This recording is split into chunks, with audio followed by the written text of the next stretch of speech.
Friends, పుస్తకాలను చదవడం అనేది కేవలం అక్షరాలను గుర్తించడం మాత్రమే కాదు, అందులోని విషయాన్ని లోతుగా అర్థం చేసుకోవటం.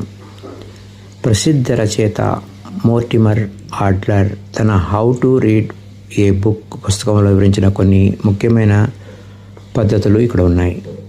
1. చదవడంలో 4 స్థాయిలు, 4 levels ఆఫ్ రీడింగ్.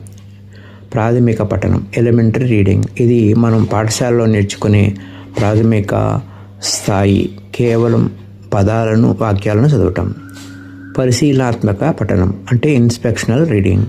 తక్కువ సమయంలో పుస్తకం దేని గురించి ఉందో తెలుసుకోవటం. దీనిని స్కానింగ్ అని కూడా అంటారు. ఇండెక్స్, విషయ సూచిక, ముందు మాట మరియు ముఖ్యాంశాలను పైపైన చదవటం. నెక్స్ట్ 3rd one, విశ్లేషణాత్మక పఠనం, అనలిటికల్ రీడింగ్ అంటారు. పుస్తకాన్ని క్షుణ్ణంగా, సమగ్రంగా చదవటం.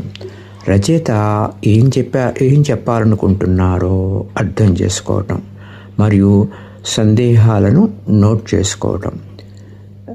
సమన్వయ పఠనం అంటే సైనాప్టికల్ రీడింగ్. ఒకే విషయంపై రాసిన అనేక పుస్తకాలను చదివి వాటి మధ్య ఉన్న వ్యత్యాసాలను మరియు సంబంధాలను అర్థం చేసుకోవడం.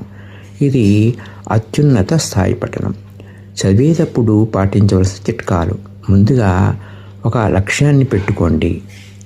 మీరు విజ్ఞానం కోసం చదువుతున్నారా, వినోదం కోసమా, లేదా ఏదైనా సమస్య పరిష్కారం కోసమా అనేది స్పష్టంగా ఉండాలి.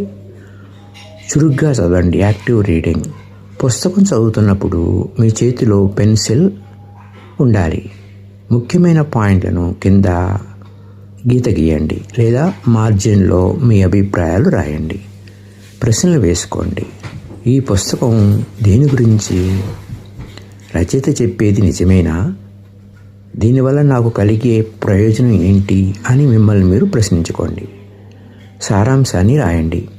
ఒక అధ్యాయం, చాప్టర్ పూర్తయిన తర్వాత అందులో మీరు నేర్చుకున్న విషయాలను 1 లేదా 2 వాక్యాలను మీ సొంత మాటల్లో రాసుకోండి. ఏకాగ్రత కోసం సూచనలు.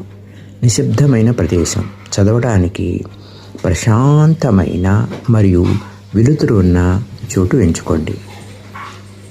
చదువుతున్నప్పుడు మొబైల్ ఫోన్ను పక్కన పెట్టండి. సమయం కేటాయించండి. ప్రతిరోజు కనీసం 20 నుంచి 30 నిమిషాలు చదవడం అలవాటు చేసుకోండి. Thank you.